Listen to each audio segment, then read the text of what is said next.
Gracias y paz, amados hermanos. En el día de hoy me gustaría comentar con ustedes todo lo que está sucediendo alrededor de la brillante idea que tuvo Coca-Cola de no permitir que Jesús fuera uno de los nombres que se pudieran incluir en esa aplicación que lanzó para personalizar los refrescos.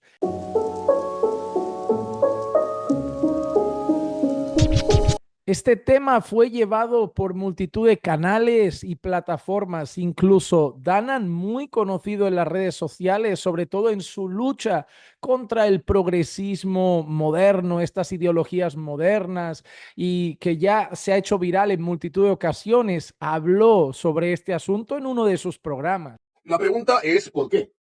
¿Por qué se puede nombrar a cualquier otro Dios y profeta, pero no a Jesús de Nazaret? La respuesta es obvia, porque Jesús es el verdadero. Ahora, la cuestión es la siguiente. ¿Fue un accidente? ¿Fue algo proposital? Algo que sucedió es que desde que eso pasó, cuando se lanzó el primer vídeo donde las personas mostraron que Coca-Cola había creado una aplicación donde tú podías escribir un nombre y personalizar Coca-Cola, personalizar un refresco. Tú podías ponerle Manuel, podías ponerle Fernando, podías ponerle Alberto. Incluso las personas empezaron a probar con nombres más poco comunes o vinculados a religiones, deidades. Es decir, había gente que le puso Shiva y se podía, había gente que le puso Buda y se podía, había gente que le puso Alá y se podía, pero casualmente cuando la primera persona intentó poner Jesús vinculado a Jesucristo, ya no se pudo. La aplicación de Coca-Cola lanzaba un mensaje de alerta sobre los peligros que conllevaba ese nombre. Desde ese momento, ese vídeo se empezó a subir a las redes, se hizo tremendamente viral y multitud de personas empezaron a contrastarlo para ver que no había sido un error del sistema, que había sido totalmente cierto y que Coca-Cola no permitía que Jesús fuera un nombre que se pusiera en la aplicación. La gente entonces empezó a protestar y plataformas como Twitter se llenaron de personas llamando a hacer un boicot. Vídeos en YouTube, comentarios en Twitter, publicaciones en Facebook, publicaciones en Instagram, empezaron a llamar a las personas a hacer un boicot contra Coca-Cola porque claramente tenía una actitud contra Jesús, porque no lo tenía contra. Si tú dijeras, ah, bueno, es contra la religión en general, es que tú podías poner judío, podías poner musulmán, podías poner Alá, podías poner Buda, podías poner Shiva, podías poner Hare Krishna, podías poner otras cosas. El problema era Jesús. Así que nadie podía decir, no, han restringido los temas religiosos. No, han restringido a Jesús. A Jesús. No han restringido los temas religiosos. Además de que es un nombre común, de que cualquier persona hoy en día, sus padres podían haberle puesto ese nombre. Así que claramente ese era el tema. El tema es Jesús. El tema no era Buda, el tema no era Alá, el tema no era la religión, el tema era Jesús.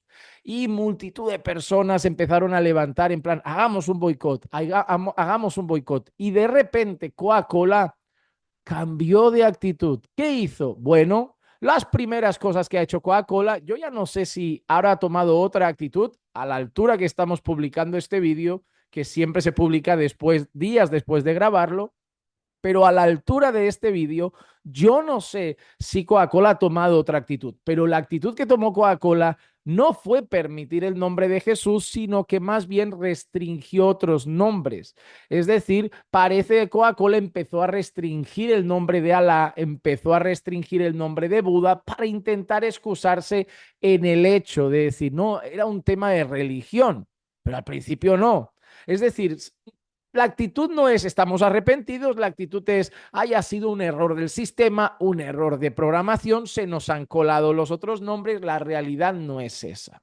¿Y por qué hago este vídeo? Hago este vídeo por varios motivos. Número uno, el problema siempre ha sido Jesús. Religiones han existido a lo largo de la historia, pero el problema siempre ha sido Jesús.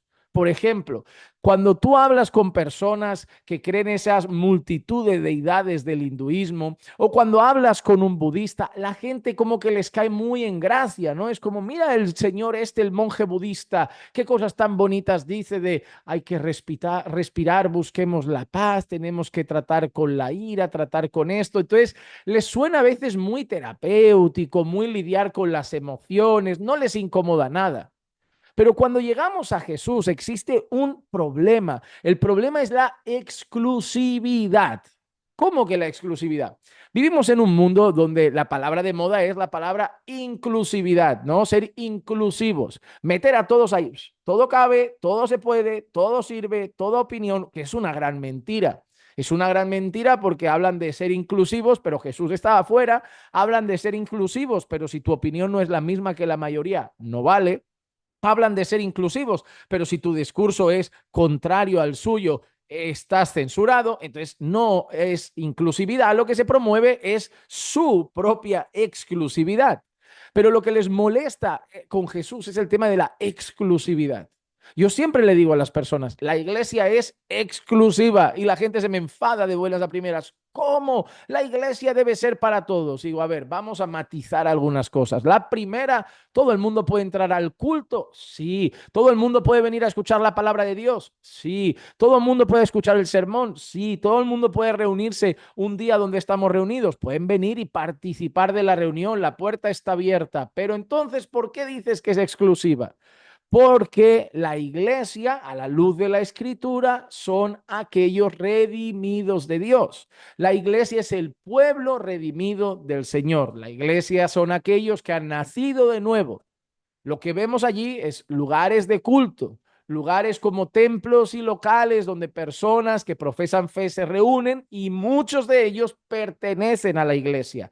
Pero la iglesia de Cristo está constituida por el pueblo redimido de Dios. ¿Qué ha tenido que hacer ese pueblo? Se ha tenido que arrepentir de sus pecados y ha puesto su fe en Jesucristo como único Señor y Salvador, reconociendo que Jesús es el único camino, reconociendo que Jesús es la única verdad y reconociendo que solo en Jesús hay vida, reconociendo que Jesús es el único camino al Padre, que no hay otra religión que lleve al Padre, que no hay otra religión que conduzca a la salvación, reconociendo que fuera de Cristo no hay esperanza de salvación, que no son las buenas obras, ni el buen comportamiento, ni en seguir un libro de religión, es Cristo Jesús el único camino. Además, Cristo Jesús es el único mediador entre Dios y los hombres. No hay manera de estar reconciliados con el creador del universo fuera de Jesucristo. No hay manera de tener una comunión directa con Dios fuera de Jesucristo. Y ahí es donde duele y quema por dentro. No, no, no, la exclusividad no es lo que queremos, pero es la verdad. Por eso Jesús es el problema. Por eso Jesús es el problema para ellos, porque Jesús dice, yo soy el único camino. No, él no dice, yo soy un camino, yo soy una verdad, yo soy una vida. No, yo soy el camino, yo soy la verdad, yo soy la vida, yo soy la puerta, yo soy el buen pastor, yo soy, yo soy, yo soy. No hay más, no hay otros, no hay opciones alternativas. La exclusividad está en Jesucristo y ese es el problema. Por eso el mundo tiene algo contra el cristianismo más que contra cualquier otra religión del planeta, porque el cristianismo promueve la exclusividad de Cristo. La exclusividad de Cristo, a pesar de ser el camino de la gracia, esa gracia nunca la van a comprender porque están ciegos a las verdades espirituales. Por lo tanto, Jesús siempre fue el problema y lo va a seguir siendo. Es curioso porque muchas personas dicen cosas como, pero Jesús amaba al débil, amaba al desamparado, amaba a la prostituta, amaba al borracho, amaba al pecador, tal, tal, tal. Entonces, la idea de su cabeza es esta. Si tú eres como Jesús, si tú imitas a Jesús, tú le vas a caer bien a todo el mundo, al colectivo LGBT, al colectivo feminista, a este, a esta, a esta, a este. Le vas a caer bien a todos porque Jesús era buena gente, era para muchos, Jesús era como un hippie de paz y amor. ¿Y por qué lo matan? En serio, ¿por qué lo matan? Si era ese reflejo el que tienen, ¿por qué lo matan?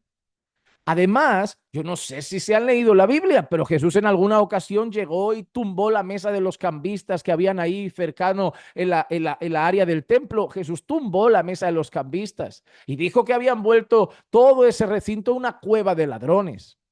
Entonces, ¿dónde estaba ese hippie que muchos promueven de paz y amor? Ahora, otra cosa interesante.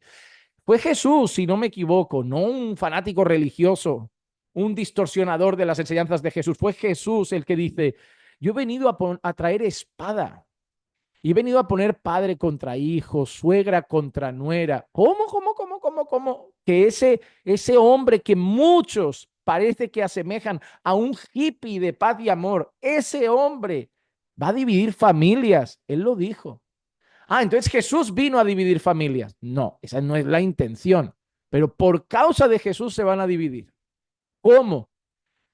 Cuando tú promueves la verdad, hay gente que te va a odiar y a veces te van a odiar los de tu propia casa.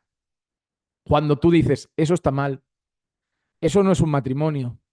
El matrimonio es hombre y mujer hasta que la muerte los separe. Eso es pecado. Los que practican esas cosas se irán al infierno. Los que practican ese pecado no serán salvos. Empieza a generar odio, ¿verdad? Porque al final es cada quien con sus acciones y que nadie se meta. Pero cuando decimos, no, la Biblia dice que es pecado, la Biblia dice que es pecado, la Biblia dice que es pecado, la Biblia dice que es pecado, es cuando genera el rechazo y genera el odio. O sea, si yo veo un señor por la calle que tiene 80 años y va con falda y quiere que la llamemos Stephanie y que tenga 15 y le digo, no, yo te voy a llamar Manuel, tú eres el señor Manuel, usted tiene 80 años y eso le guste o no, es la realidad, tiene 80 años. Usted puede creerse que tiene 15, pero es muy probable que usted muera en los próximos años porque tiene 80 años y tiene genitales y tiene próstata y tiene genitales masculinos. Usted es Manuel de 80 años, lo dice su biología, su realidad. Así que no me haga a mí entrar en su juego y llamarle Stephanie y tratarle como un adolescente de 15 y comprarle una piruleta al señor Manuel de 80 años. No, no lo vamos a hacer. Y es cuando homófobo, racista y tantos otros istas y ófobos y cosas que te dicen porque rechazas. No, defiendo la verdad. Cuando uno defiende la verdad, cuando uno da exclusividad a la verdad, es cuando llegan los problemas. Por eso Jesús es el problema. Por eso otras religiones no son problemáticas. Porque cuando nosotros hablamos de Jesús, hablamos de la exclusividad de Cristo como mediador, como salvador, como Señor. Entonces, ese es el problema. La cuestión es, y esto ya lo dejo como un planteamiento personal, una duda que tengo, una inquietud. Cuando todo el mundo empezó a hablar del tema, mayoritariamente los cristianos, los creyentes, Coca-Cola tomó alguna actitud. No creo que haya sido la mejor de todas, pero tomó alguna actitud. Ahora mi pregunta es, ¿los creyentes podemos hacer eso? ¿Podemos alzar la voz? ¿Podemos protestar? Obviamente no digo que salgamos como esas loquillas que salen a quemar containers, a hacer pinturas en las fachadas, prender fuego a una iglesia. No hablo de eso. Pero hablo de voz, de palabras, de actitudes. Los cristianos podemos hablar, protestar, podemos reivindicarnos. ¿Qué piensan ustedes? Es tiempo de que los cristianos se levanten, obviamente sin agresividad, sin violencia, claro que no, pero que tengan una voz alzada en medio de esta sociedad.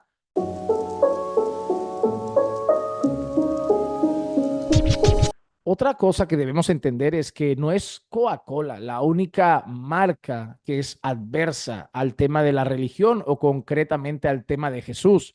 Existen otras muchas marcas que abrazan el ocultismo. Eso lo sabemos. Esto no es nada oculto.